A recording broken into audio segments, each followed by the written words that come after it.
Hello YouTube, this is Morgan, Airspeed Prime here at my next Airspeed Reads Naruto video. This one is going to be for volume 36 of the manga, which is called Cell Number 10, which immediately brings up a slight issue I have in that, I get that to make it feel more ninja-y, the official translation calls them cells rather than teams. I just feel like team is a more simplified term, and it kind of fits the series better. But again, that's me coming from primarily the anime background rather than reading this first and foremost. But I think even online, most people call it like Team 7, Team 10. But yeah, so this is another 10 volume, 10 chapter volume, sorry about that. We covered chapter 320 to 329, Bounties, Honey-Tongued, Unkillable, Judgment, Shikamaru's Analysis, there won't be a later, The Pain You Desire, Amidst Despair, Cell Number 10, and The Ultimate Goal. And yeah, so first of all, the cover. I think it's a really nice cover. It kind of fits the volume. Naruto's training is going on, and then this is the real, this is what Hidan and Kakuzu can do kind of volume. More on Hidan than Kakuzu, but you get a little bit of him. But it is their kind of big volume where they cause a lot of kind of drama to happen, and we get some big moments with them. So, overall, I think this is a really good volume. This is obviously the halfway point of the series. It's a 72 volume series. This is 36. So, big stuff is happening here. It's the halfway point of the series, and here we get the villains' goals, motives, what they're aiming for. And it works quite well. This is actually a fairly easy volume to review, I feel, as well, because it's kind of three things, basically. It's the fight of Asuma and his team against Hidan and a little bit of Kakuzu. It's Naruto training with Kakashi and Yamato, and then at the very end we could more focus specifically on the Akatsuki and their leader, who I don't think we've had him named yet, but obviously his name is Pain.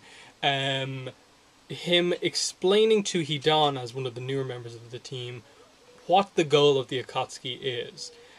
So it's a fairly simple one to review in that it's more of kind of overall kind of gists of arcs rather than me wanting to point out like 17 different individual moments over the course of the series like some volumes are. So let's start with the Naruto training section because it's the smallest. There's not a whole lot of focus on it this time out. And I think rightfully so, in that primarily this volume is meant to get across that the final stage of the training for this final new attack that Naruto's trying to learn is going to be the hardest, because he's trying to invent a new jutsu that doesn't exist. So they basically straight away explain to him, you're the only one who are going to be able to do this, because here's the thing, Naruto, and big reveal from Kakashi, he can do the Rasengan. And that's a bit shocking, but then he says that even though I can do the Rasengan, and I have mastery over my lightning style, I can't actually combine them together. I can't add lightning nature to the Rasengan, and neither could my master. And this is a big moment because it's obviously the connection. Obviously we haven't got the reveal yet, but this is another fourth Hokage mention, who Naruto obviously looks up to, but we haven't got the full connection there yet. And we do know that Minato Namikaze was, in fact, Kakashi's sensei. So he was the one who invented the Rasengan. He clearly thought that to Jiraiya and also Kakashi. Now Naruto knows it, and it's kind of his signature technique. And Kakashi's basically saying that Minato, even though he invented the technique, also couldn't add a style to it, a nature to it. And I couldn't either. So it's this big reveal that the Rasengan is actually an incomplete jutsu. It's powerful on its own, in that it basically is a perfect match for Sasuke's Chidori, just on its own. So what is this thing going to be like if Naruto is able to add his wind style to it? And that's what this is all about. Kakashi believes in Naruto that he will be the only one the only one capable of surpassing the fourth Hokage. And it's a big thing for Kakashi to say, and it's after this whole kind of setup of Kakashi saying that I'm a really good sweet talker, basically. That's why one of those chapters is called Honey-Tongued or something like that. And it's because he reveals that, look, I can kind of talk my way out of these situations, and that he gets Yamato to pay for their food at Ichiraku Ramen by just saying, you're the only one of my kind of you're the only kind of Jonin in the village that I feel is on my level and I treat as an equal. And Yamato is so impressed by this, he just agrees to pay for it. And you think that he's just kind of lying to Naruto to get him to have more confidence to learn the technique, but he does actually reveal that, no, I honestly do believe that Naruto can do this. And ultimately, after that, the rest of the volume is kind of more focused on Naruto just struggling to do this. This is the most energy sapping part of the training. This is where he's drawing out most of his power, and so the Nine Tails is beginning to kind of come out of him. And this is why Yamato has to be there to suppress the Nine Tails. And it works kind of interesting in that the whole time you get that Naruto is it's not going anywhere. He's really struggling with that because we know that Naruto requires clones to do the Rasengan. So straight away he's at a little bit of a disadvantage in that Minato, Jiraiya, and Kakashi can all do the Rasengan just with one hand. Basically just by themselves. But Naruto actually requires a clone to do his one. And now he's trying to manage doing that, plus adding wind style, which he's obviously had struggles with. And the big bit at the end, the big learning bit, is that he kind of says, as much as I feel I can get through stuff with work, this thing I feel is impossible to get past, because it feels like I'm trying to look left and right at the same time. And Kakashi obviously has shown how clever of a thinker he is, why he said in the past that he's kind of... I think it was Naruto who said this about him, that he has kind of Shikamaru levels of intellect. It's because immediately upon hearing this, Kakashi's just like, oh, yeah, and creates a shadow clone and just has the clone look left and he looks right.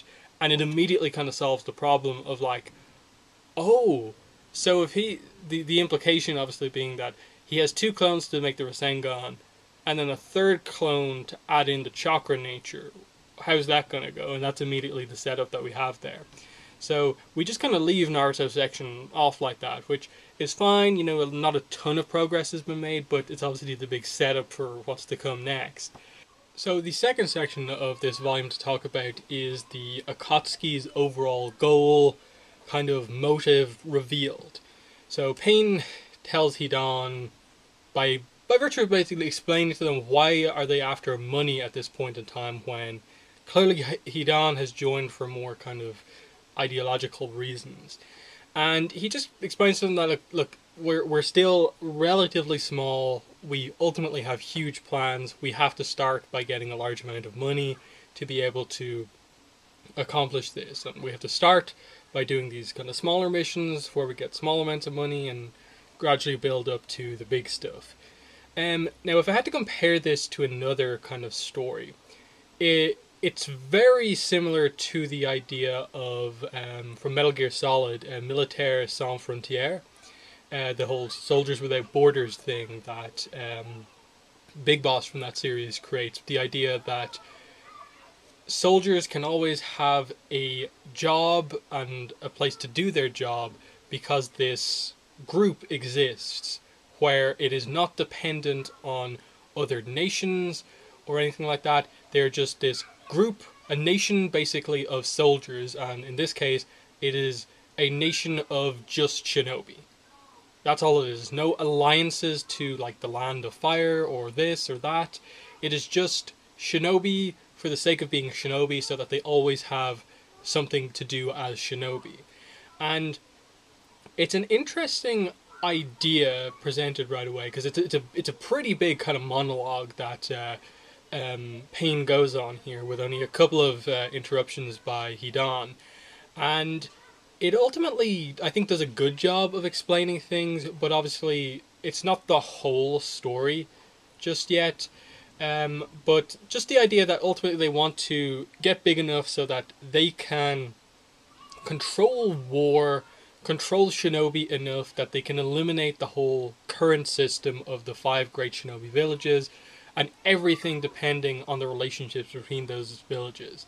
And the idea that, as things stand now, a lot of the smaller villages not necessarily aligned to any of the bigger ones.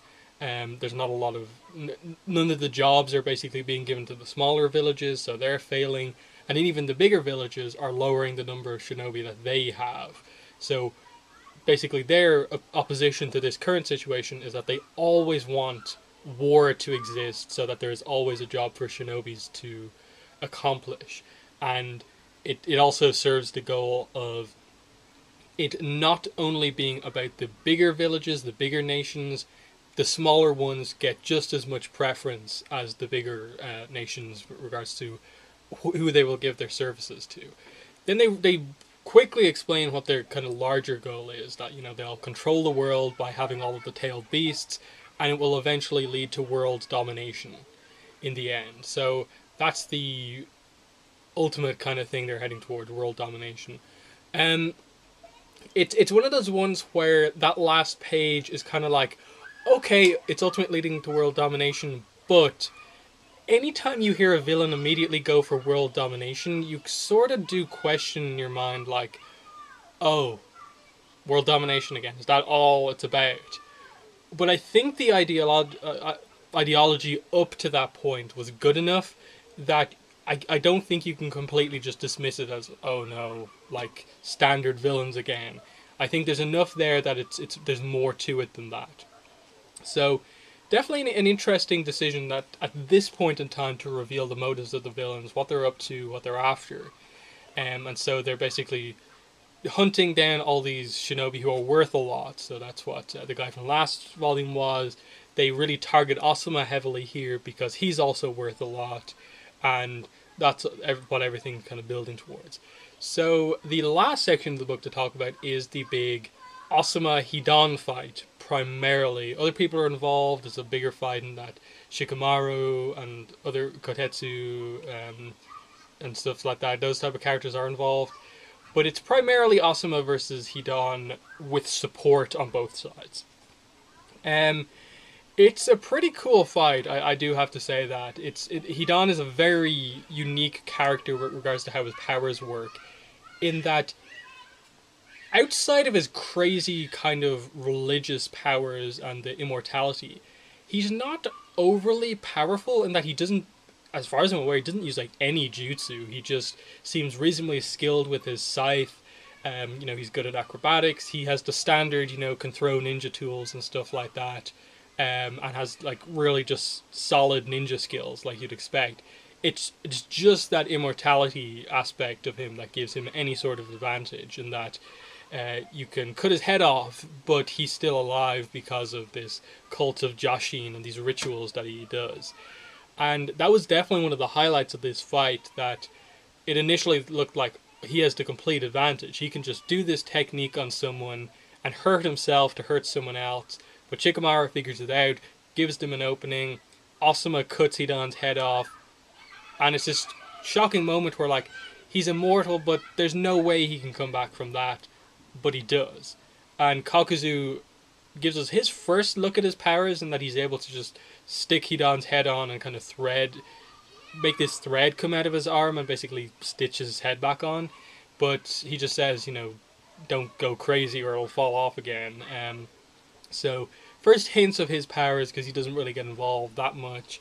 But, yeah, the way his powers work is very interesting. I love how Shikamaru figures it out, and then he talks about all the rituals, and he figures that out. He sees the glyph on the ground, and the circle, and really quickly realizes that the only way to basically prevent Asuma from being killed is to get Hidan out of his own circle. And he does that. That leads to the situation, which was pretty nicely done. But ultimately, what happens is that once Kakuzu gets involved more heavily in the fight, it shifts everything back in the Akatsuki's favor, and suddenly he can basically get Hidan fighting back again by stitching his head back on. Suddenly back to square one, but it's now 2 on 4 instead of 1 on 4. And Hidan has time to get back into his circle and just really viciously stab himself, which basically delivers the death blow to Asuma. And so the rest of the volume kind of focuses basically just on the death of Asuma. And this is a pretty big one in that, maybe I'm forgetting something, but this is the first big death in the series we've had in a while. It's another member of the Saratobi clan, once again. So, I think the immediate thought I had when I first watched this in the anime was like, poor Konohamaru. For like losing like the third Hokage and now losing Asuma. It's a pretty tough thing to swallow, and ultimately, like, Asuma hasn't been the most developed character up to now. It has really been like this volume and the previous volume that have developed him almost completely as a character. But he is a big character since he's been there from the start. Team 10 is arguably the second most important team within Naruto from the Leaf Village, and Asuma was their leader. Him now dying is absolutely a big moment in the series, because the Akatsuki have suddenly took out a character who has been established to be very powerful. One of the best wind style users in the village, one of the only wind style users in the village. One of the member of the Guardian Shinobi 12 with the highest bounty. All that sort of stuff, the son of the third Hokage. Big things. And the Akatsuki have taken him out. Even when the Leaf Village had the numbers advantage in that fight. Ultimately, once Kakuzu got involved, it was a complete landslide victory for the Akatsuki, and the only reason everyone wasn't killed was because of the arrival of basically the rest of Team 10 plus some other kind of Jonin characters. And just the numbers being completely in the Leaf Village's favour that allows them to, basically flee. But even then, they only retreat, Hidan and Kakuzu only retreat because Pain calls them back to seal the 3 and 2 tails away. So, you definitely get the impression that they probably would have stayed to fight and potentially have killed many more, if not everyone there, because obviously Shikamaru's kind of struggled in this fight, even though he's really powerful at this stage. Ino and Choji, I think, would have definitely struggled in this fight, and then a lot of the other Jonin there weren't massively powerful themselves. Asuma was the only one really to in any way stay on the level of the Akatsuki and do damage effectively. That plus Shikamaru's intellect. So we leave off this volume in like a really kind of with a really tragic moment. You have Asuma realizing he can't be killed. Just the damage done is just so much. Ino can't heal him. He is going to die, so he just delivers his final words to his team. And it's a really great moment in the anime. I think it's just as well done here. Just as he talks to like Ino about how like the other two are a bit of an idiots. You have to kind of keep them together, but also no matter what you do, try not to lose to Sakura in this or in love. He says to Choji to just like have more confidence in yourself. You will eventually become one of the strongest shinobi in the village, and also try to lose a few pounds. And this time Choji can't get angry, so he's just like, I'll try, but I don't think it's possible. And there's a little bit of humor injected into this really tragic scene. And then finally Shikamaru, he reveals how proud he is of him, like the first member of this group of Genin to become Chunins. So intelligent. He never managed to beat him at a game of I'm getting completely mixed. Shogi. And then he reveals to him, this is what I meant by who is the king, referencing the game of Shogi to the village. And Shikamaru is shocked by this. There's clearly some sort of a revelation about Asuma. And in around this time, they clearly set up some sort of relationship between Kurenai and Asuma. I thought the anime made it a lot clearer up until this point that those two were together.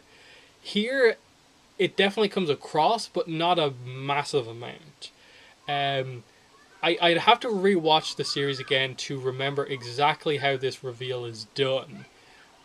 The anime, I don't know what's making me think this, but I almost feel like the revelation that Kurenai was pregnant happened like very quickly. Like we got to hear what Asuma said to Shikamaru, and that's how we learned about Asuma having a child. And that's kind of Shikamaru's mission. But I do think that comes a little bit later. I think ultimately Shikamaru returns to the village, and I think that's the order it plays out in. It's just, I thought things were a little clearer in the anime than they were here, just with regards to developing that relationship. I like that they give you the backstory moment of Ino basically having figured it out when Asuma comes to buy flowers from her family's shop. And just, very leading to, like, obviously after that he's spoken to them all. His final request is for Shikamaru to light a final cigarette for him, and after using the cigarette, he passes on, and it is, as I said, big moment. First big character death in a very long time, pretty much, and I thought it was really well done. And I thought they used the correct character as well, because it immediately sets up this whole idea of revenge for Shikamaru, that he's figured out Hidan. Kakuzu is still a mystery, but he knows that he can plan something out around Hidan, because Hidan, his powers all revolve around these specific things happening in regards to his rituals. Shikamaru knows he can interrupt them because he did in this fight.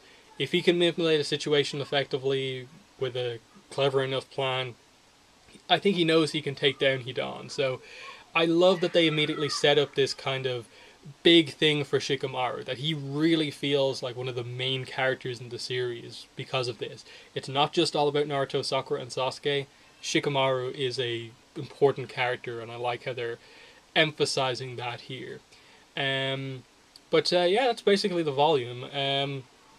I suppose final thoughts are that I think they maybe could have covered a little bit more ground on the Naruto training side of things, but I get why they wanted to show Naruto's struggles leading to the eventual figuring out of the whole looking right, looking left situation.